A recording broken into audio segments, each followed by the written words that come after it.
Om Sai, Shri Sai Sat Charitra, Chapter 21. In this chapter, Hemant Pant relates the stories of Vinayak Harish Chandra Thakur, Anand Rao Patankar of Pune, and a pleader from Pandharpur.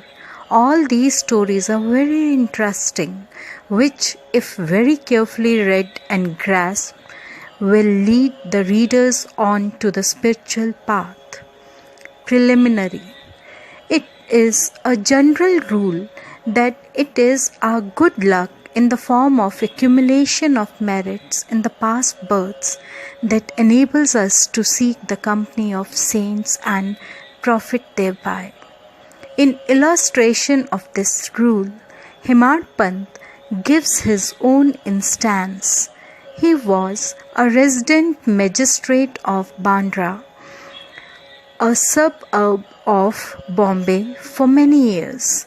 A famous Mohammedan saint named Pir Maulana was living there, and many Hindus, Parsis, and many others who followed different religion used to go to him and take his darshan. His mujawar, by name Inus, pressed Hemant Pant many a time, night and day, for going to see him, but for some reason or other he was not able to see him. After many years his turn came and he was called to Shirdi, where he was permanently enlisted in Sai Baba's darbar. Unfortunate fellows do not get this contact of the saints. It is only the fortunate ones that get it. Institution of Saints. There have been institutions of saints in this world. From time immemorial, various saints appeared themselves in various places to carry out the missions allotted to them. But though they work in different places, they are, as it were, one. They work in unison under the common authority of the Almighty Lord, and know full well what each of them is doing in his place, and supplement his work where necessary.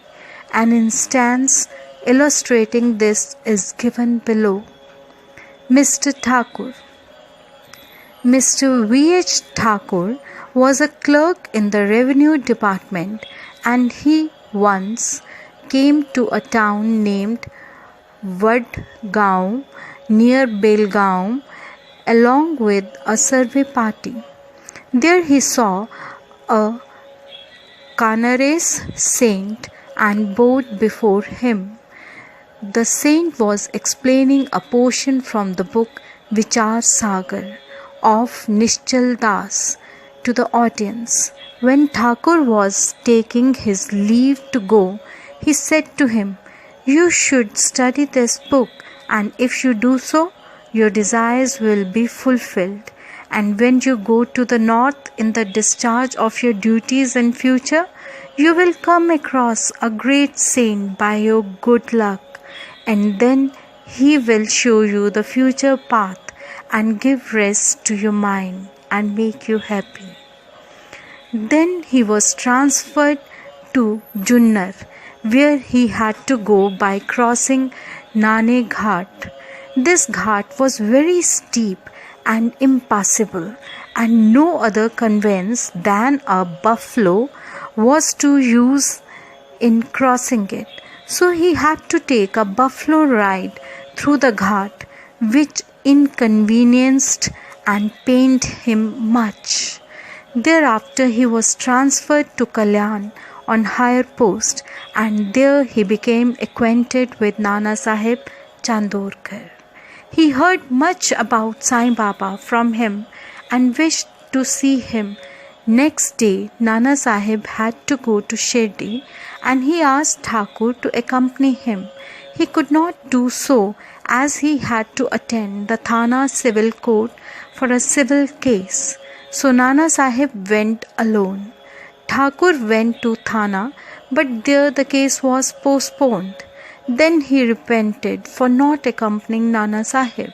Still, he left for Shirdi, and when he went there, he found that Nana Sahib had left the place the previous day. Some of his other friends whom he met there took him to Baba. He saw Baba, fell at his feet and was overjoyed. His eyes were full of tears of joy and his hair stood on end.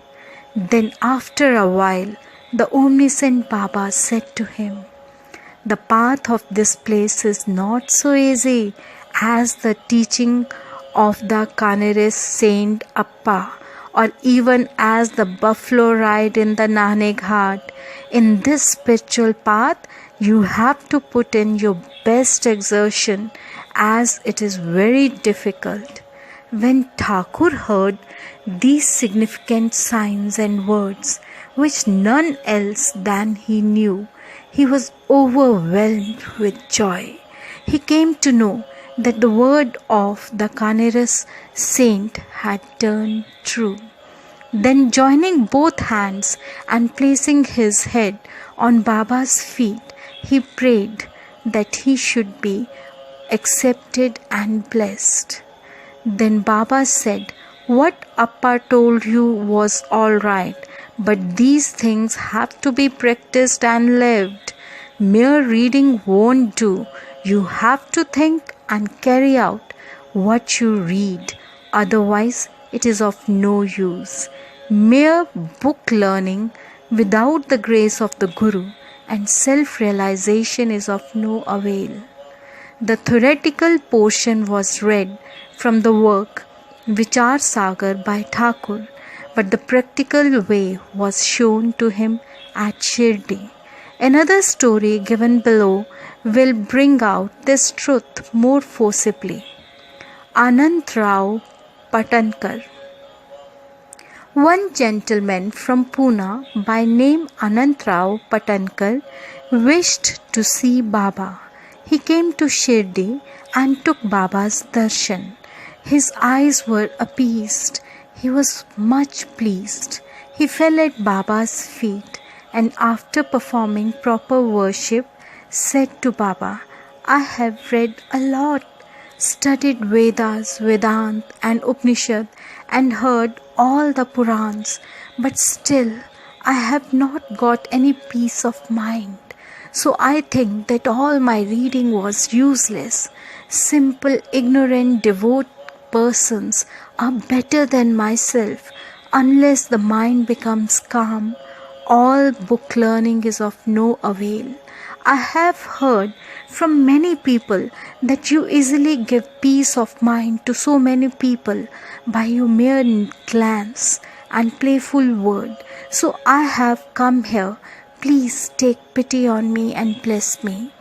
Then Baba told him a parable which was as follows. Parable of 9 balls of stool. Navvidya Bhakti. Once a Saudagar came here. Before him a mare passed her stool, 9 balls of stool.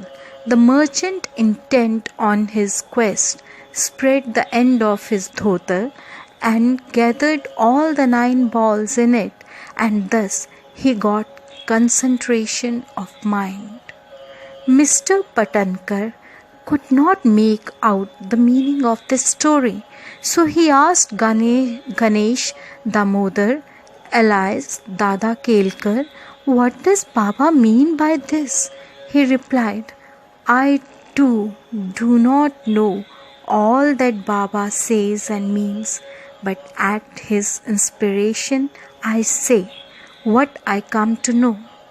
The mare is God's grace, and 9 balls excreted are the 9 forms or types of bhakti. First, Shravan, that is hearing.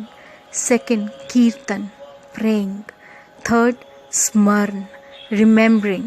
Fourth, Pad Sevan, resorting to the feet. Fifth, Archana, worship. Sixth, Namaskar, bowing.